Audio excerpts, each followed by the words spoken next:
Hello there and welcome to this vlog of September 2022, and today's video will be on the Battlefield support deck, which is a relatively recent addition to BattleTech. I think it came out a couple of years ago. I'd go so far as to say this is like a must-have accompaniment to the game, especially Classic. Not saying you have to use it like all the time. There are cases where you just want to play like pure lance on lance and kind of indulge in some classic BattleTech. But this just adds a lot more flavour to the game, especially across campaign games or narrative games in particular. I think it just adds a real extra dimension. So why do I think it's so good? Well, it takes a lot of the complexity out of adding different features into BattleTech. So most specifically, I'm talking about aerotech here. Aerotech is like nefariously complex. Certainly would advise you keep away from that if you're a beginner player. This though has like air support combat systems in there, and it's really easy to use. So you get the full battlefield experience and all the kind of toys like artillery and mines and stuff like that, without all the added dimensions of like madness that exist in the BattleTech game. Another thing I really appreciate about this is that the cards are really quite powerful, and it can really speed up the game, because if you roll quite well and hit with like an artillery strike or a plane strike or something like that, you can just devastate your opposition. That's good for me, because I like anything that gives you that extra like 5-10% speed up to the game. Just in terms of this video, I'm going to talk through all the rules and the cards, obviously, and how they all work. But because I don't play on a traditional hex grid, I have had to kind of implement some changes in regards to like my own homebrews. I'll talk through those because you might find them useful if you don't play on hex grids either. And I'm also kind of going to go through some of the tactical, strategical stuff as well. So there are certain cards, for instance, that are like super useful against clan players. So if you've got your Inner Sphere hats on there, try to persuade your clan friends to play with these, because it's a big equalizer. Especially if you really want to play like fluffy, narrative, like a narrative game, where the Inner Sphere tend to have more things like battlefield support, whereas the clans tend to be more limited on that front and just use much like higher end mechs. Then you can really kind of use it as an equalizer, which is always useful against Inner Sphere and clan players, because the clans are really difficult to kind of, for a clan player to get like 5 clan mechs on the table if you're playing like a balanced competitive game, just because it's like the points levels go insane because the mechs are so powerful. So you can potentially use these cards to kind of balance it up. Thus far, I've not seen anyone kind of write too much on how you'd go about structuring that into a balanced competitive game, but you can, I think if you play enough, if you play through the game enough time with this support deck, you'll come up with your own systems where you say, okay, well, 1,000 battle value equals 10 of these battlefield points, something like that. We'll go on to discuss the points shortly. So, just because I'm very low tech, obviously, what I've done here, I've just taken some photos of the cards and I'll just go through them all. Not going to go through all the rules here. I'm going to go through that separately for each of the different card sets. But I wanted to get a photo of this just to show you how simple it is. So these are all just like regular size playing cards. They're all double-sided, so there are basically 12 pages or little tiny pages of rules. So really quite easy to use. Really cheap as well, this set. I think it's like a $10 or £10 each. Certainly advise that you get 2, because each player needs their own set. I've got 2, as you can see from the previous photo.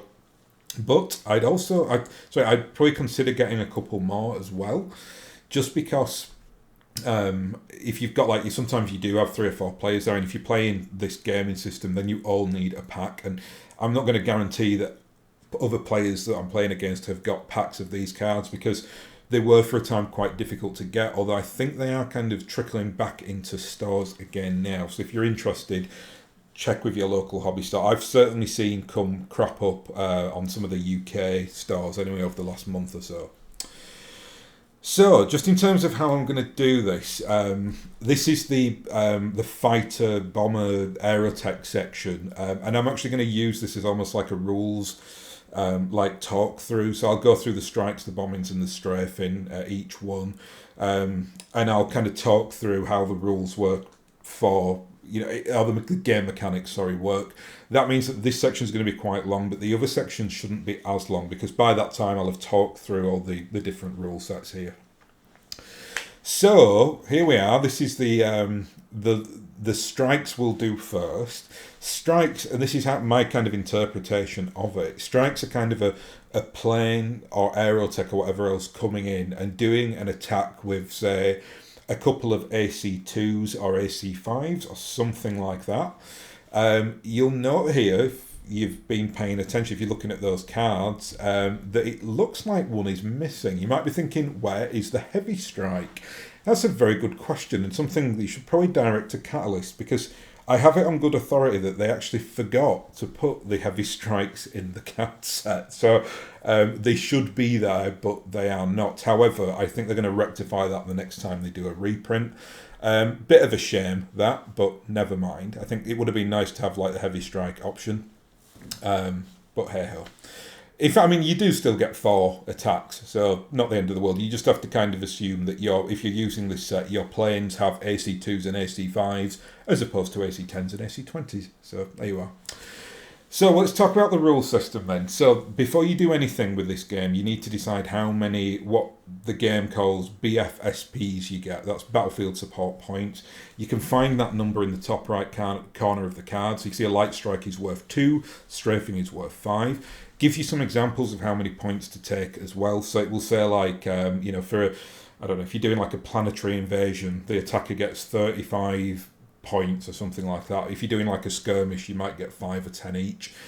Obviously, if you're playing competitive, that must be balanced. So you've got to say, okay, 20 points each, and you have all options. If though you're playing narratively, you probably really want to kind of put some rules on that. So you might say, okay, well, the defender has a couple of artillery positions. We'll talk about artillery later on. Whereas the defender has a couple of offensive, like bombing options or something like that, and the defender gets 15 points and the attacker gets 10. You do what you want. Your universe, your world on tabletop. So it's just there as a guide really for balance the points, and you can attach it. You can even kind of go so far as to kind of have entire campaign points. So you might be playing a campaign over like 5 or 6 like skirmishes or missions, and you say something like, right, well, you start with 35 points and you can allocate them as you want. Then do you kind of play them all really early on, or do you kind of save them back in case things go badly for you? So lots of different ways to play this. So let's go through the strike then. So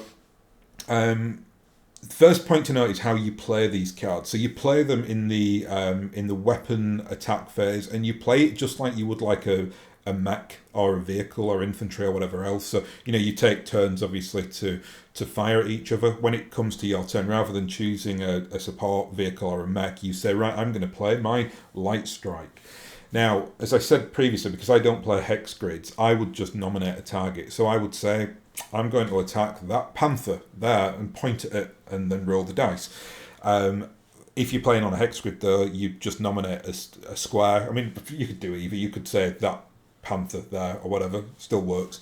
But yeah, like it does change things a little bit, especially when we get into mines, which I've really kind of had to homebrew, but whatever.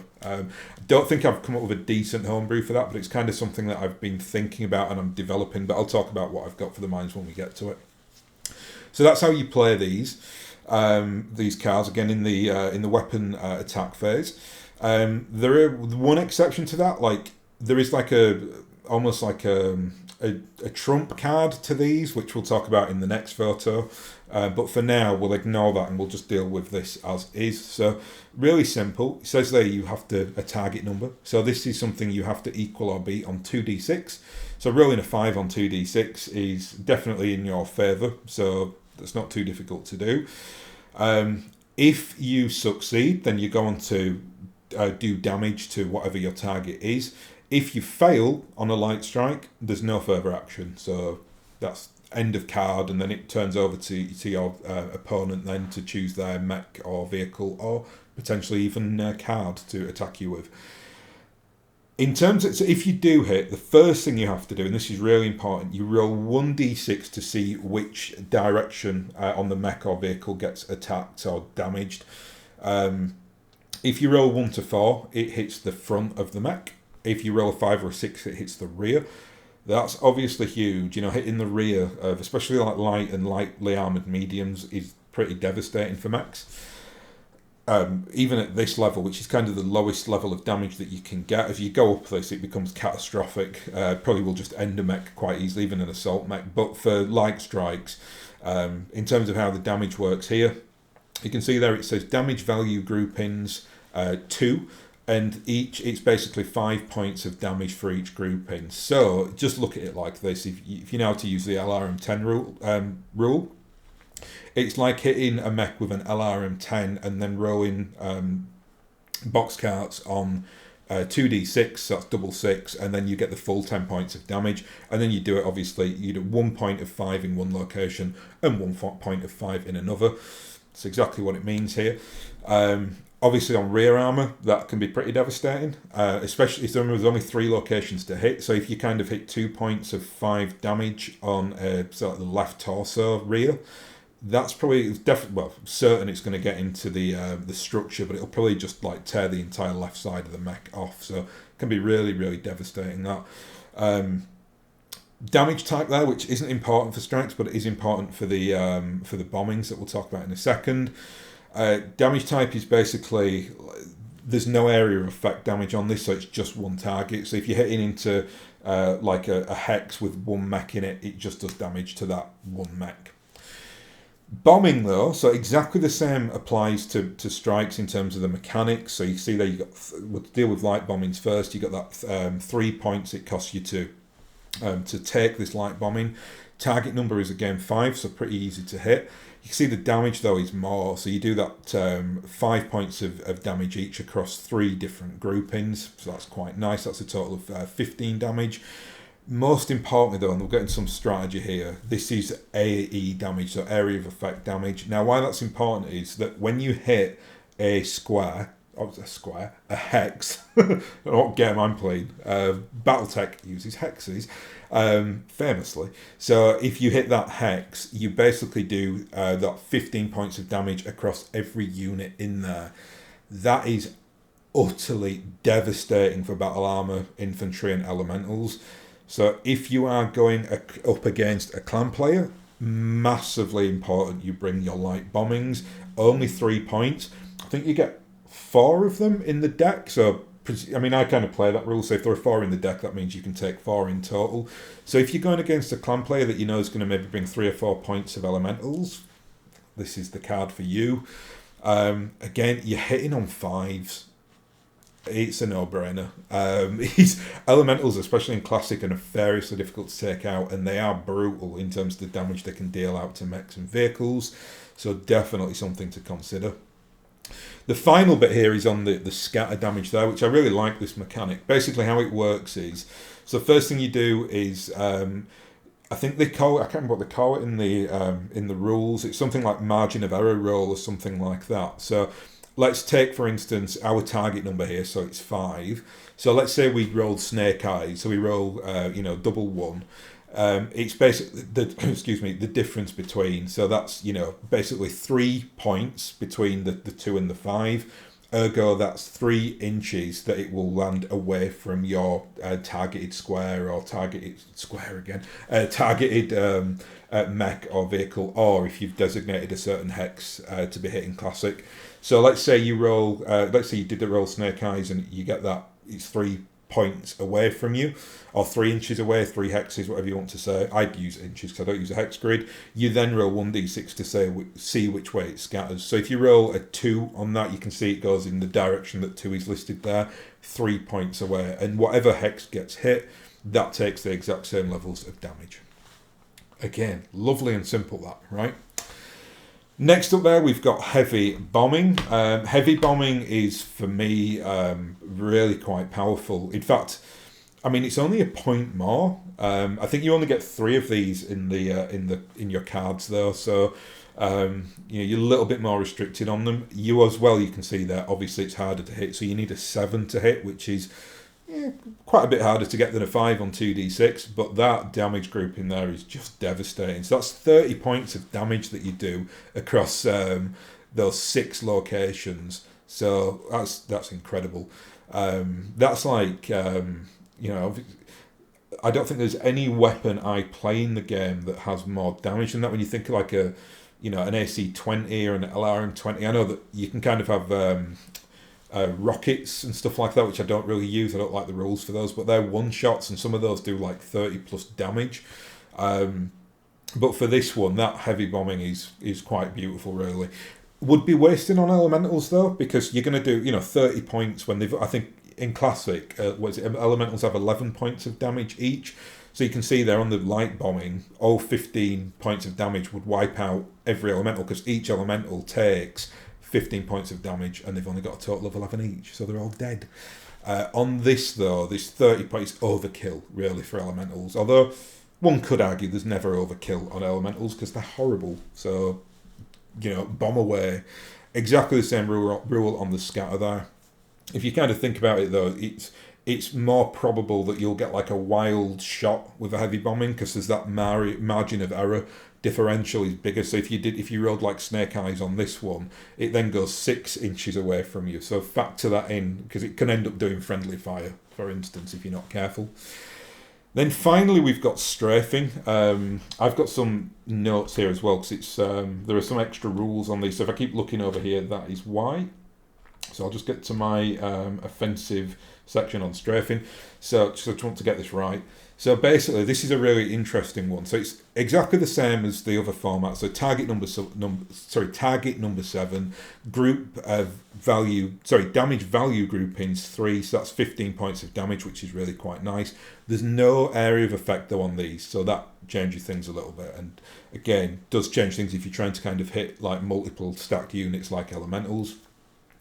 For this though, you choose an area 5 inches long by 1 inch, or 5 hexes by 1 inch, and it's just, I look at it like a plane is coming down and using some kind of like rotary auto cannon or something like that, and just like chewing up the, you know, that section of the battlefield, and anything within that vicinity then takes that level of damage, which is really, really brutal.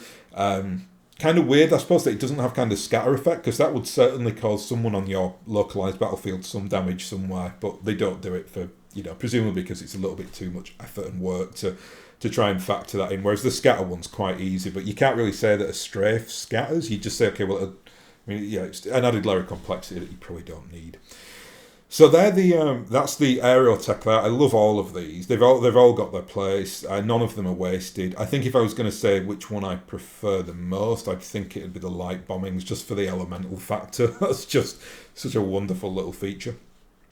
So let's go on to the next one. This is now basically your top trump for air offense. This is basically defensive aerospace support. They've put this in there quite wisely, because it's so powerful, is the BattleTech in this, that this is just kind of, again, the top trump that you can use. Now, how I kind of read this in the rules, and there are some alternative rules for this, so you can, I think it's called like hidden aero units or something like that. I don't use that. It just seemed to be an extra area of complexity. How I kind of read it though is, if say player A plays their offensive air card, then player B can play their defensive card immediately after that to try and mitigate it. But that's their turn of initiative gone. So then the initiative would go back to player A on the next turn, if that makes sense. So let's just talk about these. So again, they're a defensive trump. And you can see here that every single offensive action that we've got is listed here. So light strike, light bombing, heavy... Oh, there is. There you see. There's heavy strike. It's there. That's the confirmation. I've never even seen that before. There you go. It never registered with me anywhere. So yeah, it should be there. They forgot to put the cards in. Strafing and then heavy bomber. Now, how this is interesting, because obviously, if you think about like a fighter plane that's coming in for like a Stuka attack on another aircraft, the heavier planes are going to be better suited to attack heavier bombers, and the lighter planes are going to be more suited to attack lighter ones. So you can see that just the entire numbers change here. So for like heavy support, it's really difficult. Air cover is difficult to get the light strikes, but it's easy. Well, not easy. It's easier to get the heavy bombing. ones there. Whereas you can see for light cover, it's really easy for them to get the lights and the light bombings. That's a huge factor as well. So if you are a clan player, if you play on that side of the fence, then you really want to think about bringing like light bombing, and potentially, well, heavy bombing on this section, but certainly light bombing. You want to be thinking about playing that card to try and save your elementals, and you only need a 4+, so really quite a solid like little trump card this. And I like that. Otherwise, I think it would be too crunchy in favour of the Inner Sphere, because you basically just wipe out the entire clan opponent's, like elementals before they could even function, and that would be slightly unfair, I think. Maybe not. But there are ways you can get around that tactically. So you, for instance, could bring, if you're the Inner Sphere player in that case, you could bring a couple of heavy bombers and hope that your opponent, tries to use their kind of targets to take out the heavy bomber as opposed to the light bomber, and then target the elementals, that kind of thing. You see these are relatively cheap as well, so certainly a good option. I suppose because you don't know what cards your opposition has got, you draw them secretly. I probably should have said that previously. You probably best, you might be best just taking a couple of these just in case your opponent just absolutely fills their boots on the old offensive BattleTech cards. Next up, we have got the artillery. This is the most fun bit in this, obviously. So we'll just go through each one. Again, rules are slightly different here, but we should be able to rock on, pretty quickly from here on out. So first one is the Thumper, costs 3 points. Target number is 8. Damage value groupings, it changes a little bit here, but it's 3-1. Talk about that in a second. Damage type is area of effect. And you can see at the bottom there's a radius. Now what that means is, so the first point, let's look at the Thumper here. If you hit the 8 and you get like a dead-eye target, bang, right in the centre of where you want to hit, the central point that gets hit, so the yellow part of this radius here, gets the 3 points of damage. Anything in the radius, so that's any of these orange sections around that, they take 1, so they'll all take 5 points of damage each. Still powerful though. Another massive factor as well with artillery is that you can use mechs to spot for it. So I think in the rules it says like a mech can spot, and it basically takes 2 off the target number. So if a mech was spotting, it would go down to 6. You'd spot exactly the way you do for like LRM attacks. I've actually added in an extra function for this as well, which I think they should have dealt with this in the actual rule system, but they didn't, and that's tag. Because tag is used for like, what do they call it now? Is it the arrow? I don't really use the arrow missiles. They're a bit too crunchy. But like you can use like off-field strikes or strikes from across the board and use tag to kind of get a better like score to hit on a certain opposition mech or vehicle or whatever. I actually kind of put a little bit of a house rule in here that if you tag a mech or a vehicle or whatever else, you bring the target down naturally by 1. So, for instance, you could have 1 mech spotting and 1 mech doing a tag attack, and it could bring that figure down to 5. And I think that's why these target numbers are high, just because there are factors in there that you can get these down. Exactly same for scatter applies for the Thumper as it does for all the BattleTech stuff. Sniper next. So this is more of a, I suppose, like a bigger, better, more accurate shell, something like that. Again, target number 8.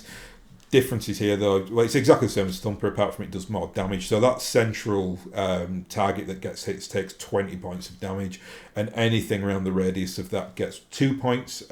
2 damage groupings of 5. So that's a nice one. I think I'd opt for the sniper actually. That's very, very, very tasty. And then finally, we've got the Long Tom, 6 points. This is a beast. It's kind of a famous artillery piece in BattleTech anyway. Target to hit a number again, like the others, is 8. But this has you see the radius there, it's 3 points out. Hopefully my head is not in the way of that radius, but it basically is, it's got the red like halo around there, which is the last section of what gets hit. And that does damage groupings of 5, 3, 1. So that 5 is nasty. That's 25 points of damage on the central hex. 15 for the middle ring there, and then 5 for the outer ring. So really quite brutal is that. Also, even if you miss it, even if you kind of get a target number of 7, it will only go out by an inch. So your target is still going to get that 3 points of damage. So it's, yeah, long tom, very good. I don't think I've got pictures of them. Oh yeah, here we are. I don't know why I've put that in twice for some reason, but there we go. You have it twice. It's because I wanted to show the 2 cards there, which are the artillery variants, which is the illumination, smoke, and the copperhead. I don't use like the smoke stuff and illumination rules in BattleTech, but if you do, the rules are there. The copperhead is for the arrow 4 as well, or it's like something that hits like an arrow 4, so I don't really use that either. But if you are interested in those, then you can replace them out for like a regular artillery shell.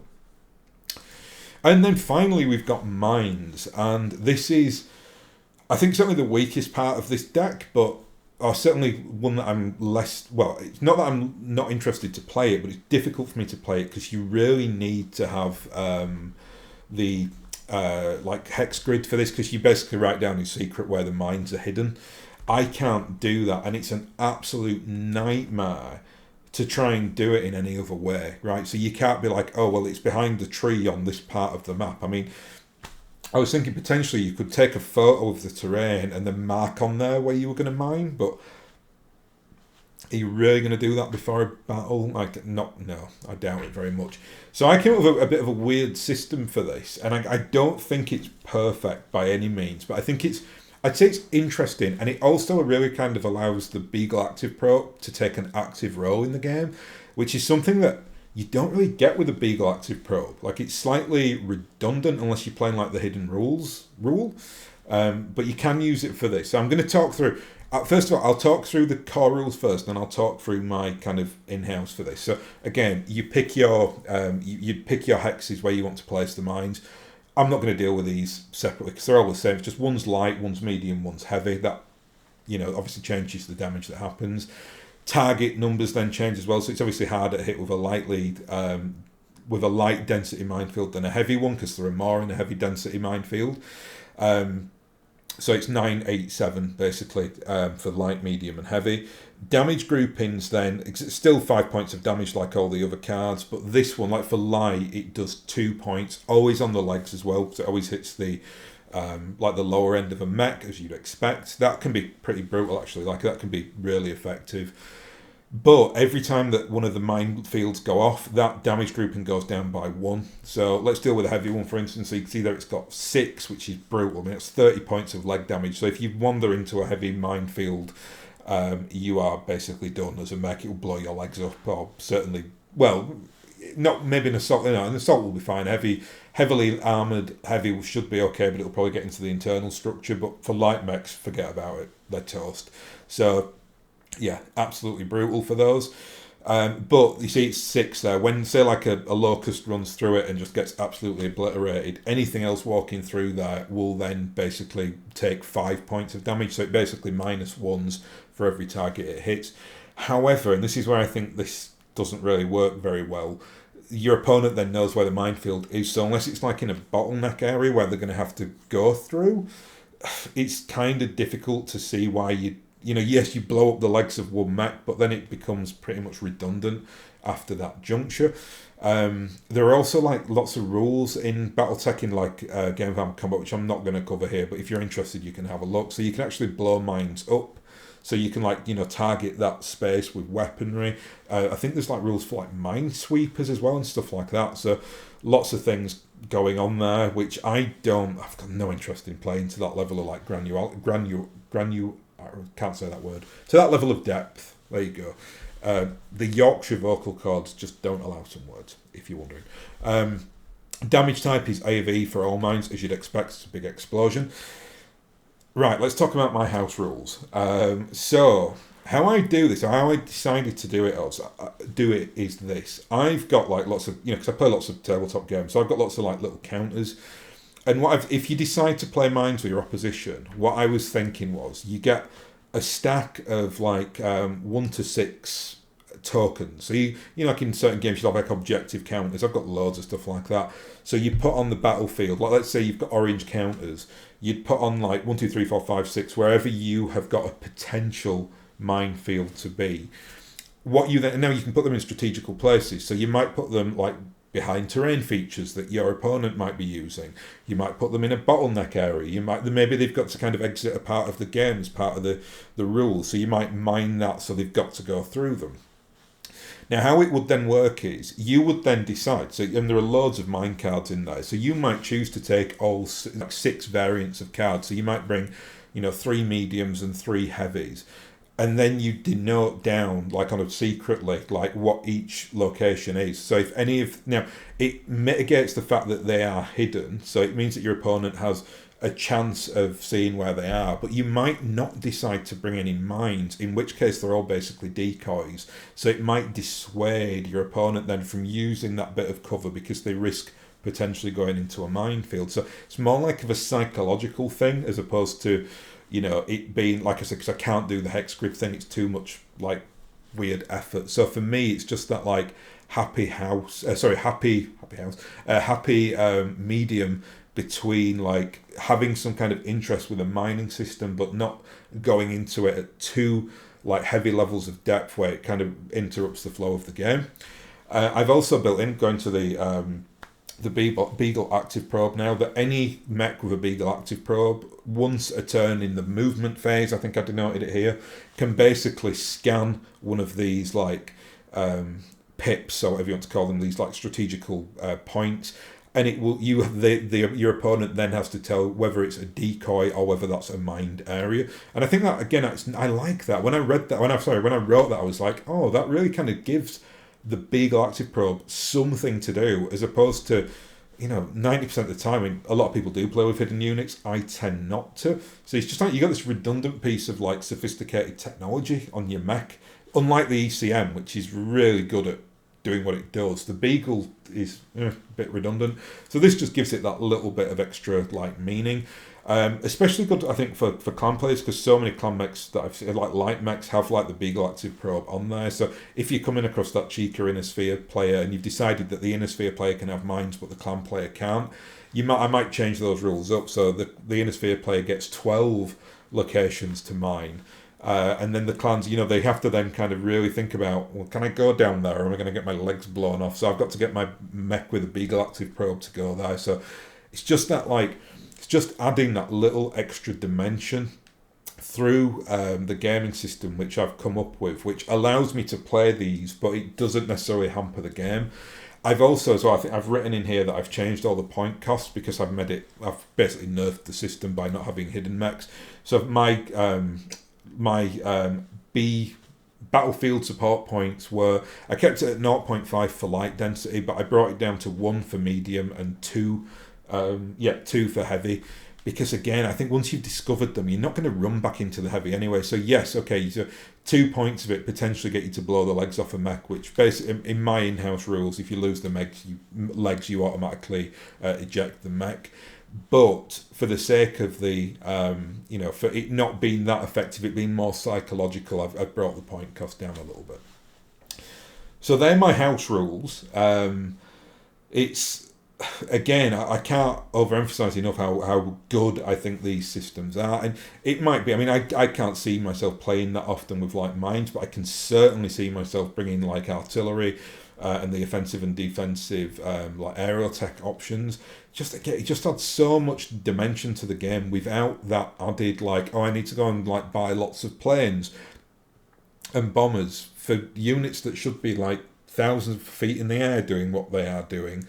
Again, I just emphasize that point that it gives you, I think, a real like sophisticated and interesting like full experience in terms of like what a battlefield would look like in BattleTech without all the granularity of the rule set. So you can still play those like core Lance versus Lance games, but you can add this in just to give that little bit of extra spice. So kudos to the designers. Not kudos to the designers forgetting to put in the heavy strikes though, which I did confirm in this video. I saw that very distinctly on the on that card, which I'd previously missed. So that is confirmed. But If you do want this, therefore, you might want to wait until they do the next print so you can get those heavy strikes, which I think will be really quite nice. One final thing as well, there is I've touched on this already, there is like an alternative rule set for doing the aero tech attack and defense thing, and there's like a bluff card you can get.